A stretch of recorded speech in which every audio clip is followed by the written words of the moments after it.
मिठियाणी में रिपोर्ट करवाए ज़वार सैयद जुल्फ़िकार अली शाह। शिया उलमा काउंसिल पाकिस्तान कायद मोहतरम हुज्जतुल इस्लामुल मुस्लिमीन अल्लामा सैयद साजिद अली नकवी के हुक्म से पूरे मुल्क जियां तहसील नौशर अफरोज़ के शहर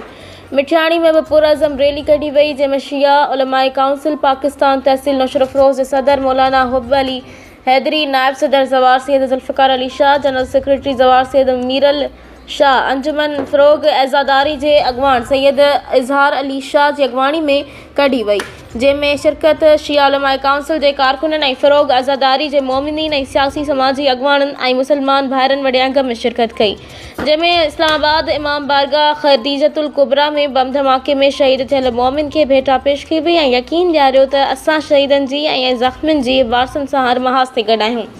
उन्होंने मुतालबो किया है तो शहीदन के कातिलन के कैफ़र किरदार ताईं न पहुँचायो वो तो असांखे पंहिंजे कायद मोहतरम अल्लामा सैयद साजिद अली नकवी के हुक्म जो इंतज़ार है। अगर कायद मोहतरम हुक्म किया तो पूरो मुल्क जाम करे छॾींदासीं।